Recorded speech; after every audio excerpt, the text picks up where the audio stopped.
얼굴 큰 사람들도 좋겠네요. 정말 반응이 좋아요. 반대로 저는 조금 좀 손해보는 느낌인데.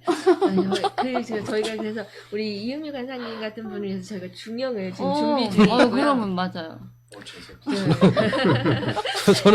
저는 딱 맞아요. 커서. 그러니까요. 네, 제가 착용도 하고 있지만 제가 여자다 보니까 이 착용에서 가장 중요하게 작용하는 게 안감이더라고요. 네, 맞아요. 이 안감에서 보풀이 일어나거나 아니면 안감이 거칠거칠을 하면 하루 종일 착용하면서 불편해요. 그래서 그래도 여자들은 화장도 하잖아요. 맞아요. 그래서 안감은 써멀본드로 가장 좋은 걸 썼고요. 그래서 부드럽고 이게 착용감에 굉장히 자우를 또 제가 이제 지난 겨울에 많은 연락을 받았던 게 그 겨울에는 이제 마스크를 하루 종일 쓰다 보면 안에 습기가 발생이 돼요. 그죠?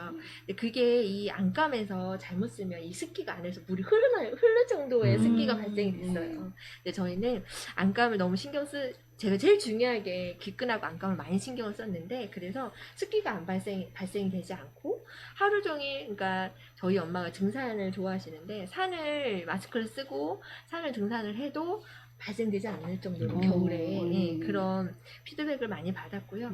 그래서 보시면 KF94라는 식약처 허가를 받은 제품은 그 효율, 필터의 효율은 다 증명이 이미 되어 있어요. 솔직히. 근데 착용감에 있어서 제가 자신있게 정말 좋은 피드백을 많이 받아서 말씀을 드리고, 저희 우리 박창수 관장님께서 한 며칠을 사용해도 보풀이 일어나지 않아요. 그랬어요. 네. 겉감도 안감도 저희는 며칠씩 사용해도 사실 보풀 때문에 정말 오래 못 쓰거든요. 네네. 간지러워가지고. 예, 보풀이 일어나지 않아요. 이게 원래 지금 시중에서는 구하기가 구할 수가 없어요, 이 마스크를. 근데 앞에 여기 안에 보니까 소재가 여기 너무 부드럽고. 저는 투권 아닌 투권을 누려가지고 저 마스크를 기존에 좀 써봤어요. 네. 근데 마스크 업자들이 싫어하더라고요. 저 한 3일을 꼈는데 3일을 꼈는데도 네. 안에 보풀하기가 안 일어나고. 아니 그 얼굴 크신 분들 네. 그거 관심 되게 많으실 텐데 그거 혹시 어디서 어떻게 구매해야 되는 거예요?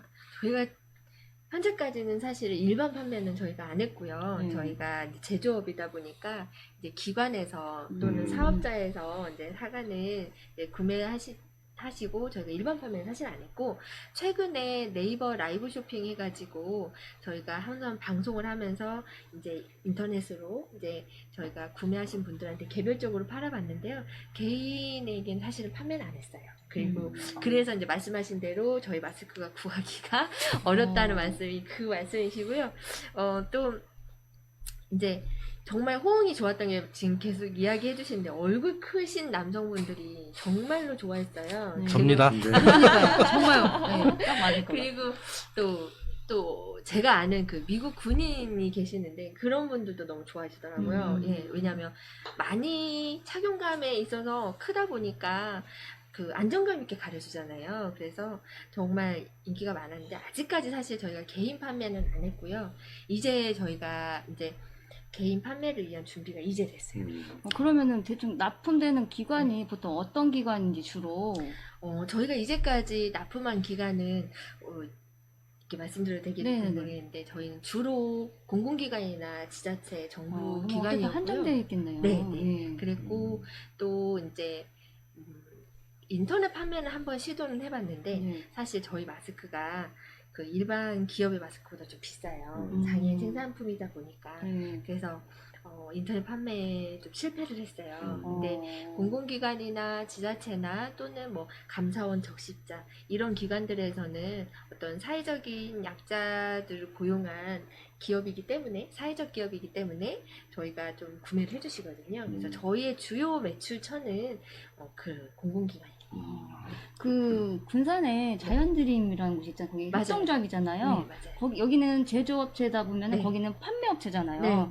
어떤 로컬 지역의 그런 생산품들을 받아서 판매를 하는데, 그런데 한번 좀 조인하면 괜찮을 것 같은데. 거기는 그 유기농 매장이 유명하잖아요. 그래서 소비자들이 되게 깐깐하고 가격 상관없이 제품이 되면 다 살거든요. 근데 저희가 전주에 그런 그 조합에 저희가 조인이 돼서 한번 납품을 해봤는데 아무래도 보니까 주요 판매되는 게 식품 쪽이나 간식이나 이런 쪽이지 이렇게 마스크는 사진 않으시더라고요. 그리고 이렇게 뭐 급하게 필요해서 사가시는 경우는 있지만 근데 저희가 막 생각하는 그런 매출이 발생되지는 않더라고요. 네. 그러면 이제 하나만 더 질문할게요. 네. 요즘에는 이 마스크가 네. 그 남녀노소 누구나 다 쓰는 이제 생존품이잖아요. 네.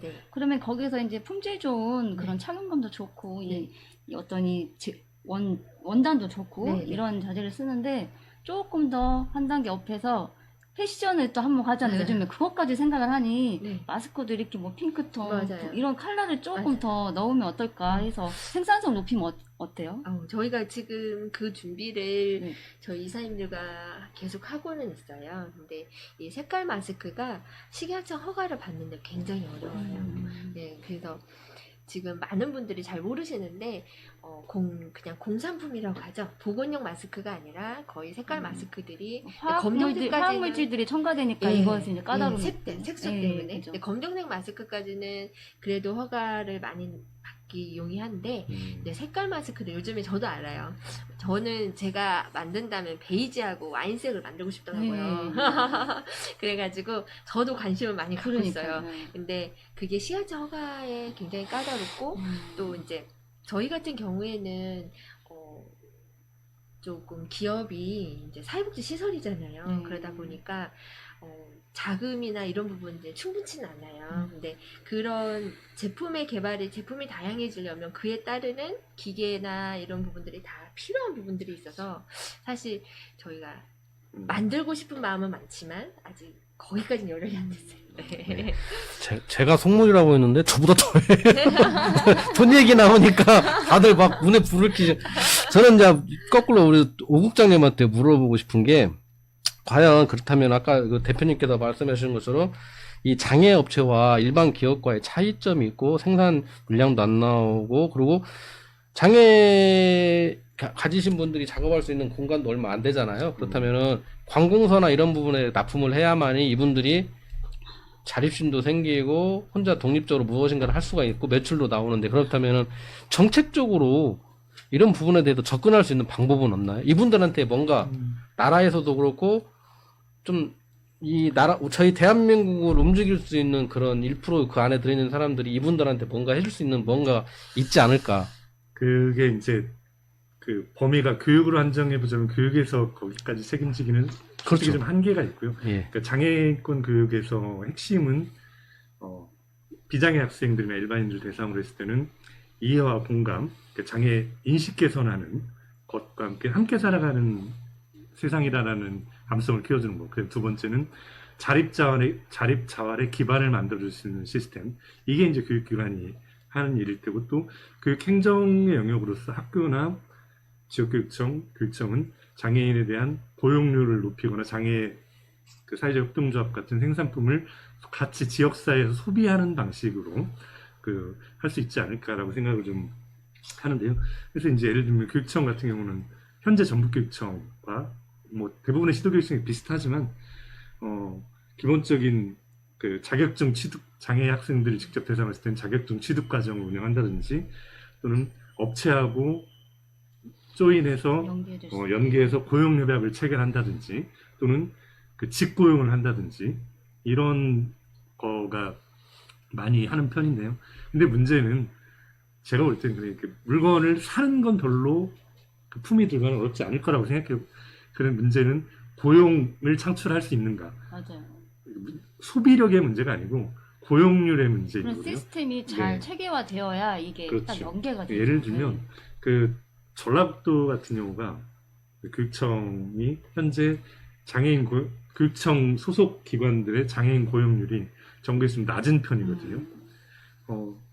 일반 기업들도 좀 비슷한데 그 강제 수단이 있어요. 고용률을 일정 부분 높이지 않으면 벌금을 부과합니다.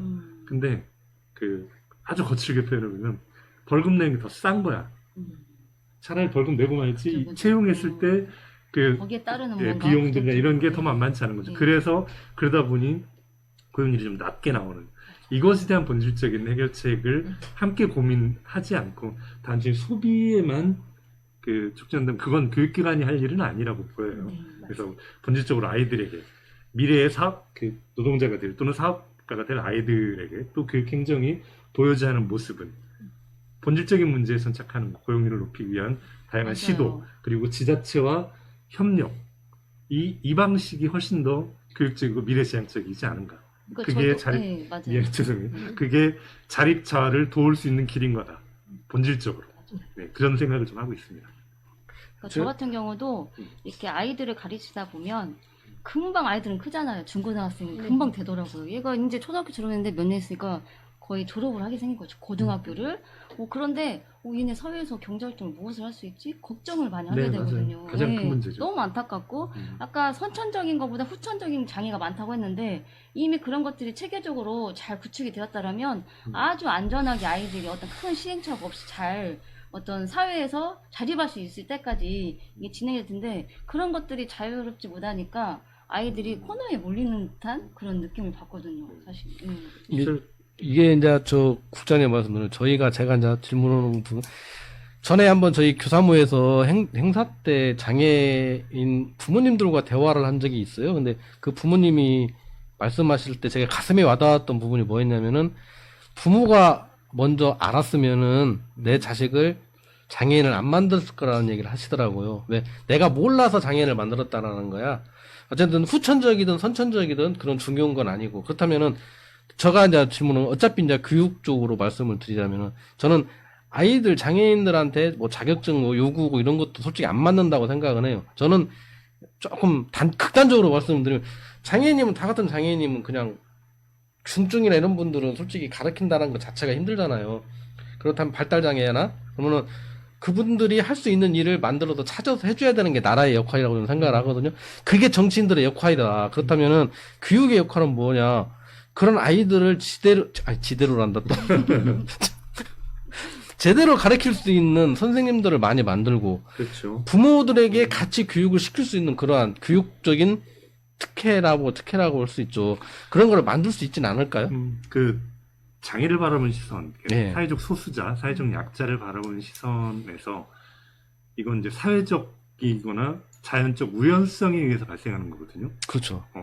그러니까 그 말이 뭐냐면 사회적 우연성이라는 건 사회적 신분이나 어떤 조건 등으로 말하는 사회적 배경, 예를 들면 제가 전북에서 태어났어. 서울에서 태어난 것과 사회적 배경이 다를 수밖에 없는 거죠. 군산에서 태어났느냐, 저기 섬에서 태어났느냐, 이게 다른 거고, 이게 이제 사회적 우연성이고, 자연적 우연성이라는 건 우연찮게 성별 여성으로 태어났어. 우연찮게 뭐 남성이 됐다거나 또는 그 장애를 가졌다거나 태어나는 자신의 의지와는 상관없이 우연성에 의해서 발현된 사람들이 살아가는 공간인 거라요. 사회가 그 공교육이나 사회 그 선진적 시스템이란 뭐냐면 이런 사회적 자연적 그 우연성에 따른 차별을 해소해가는 그것이 우리 교육에 가야 하는 방향인 거거든요.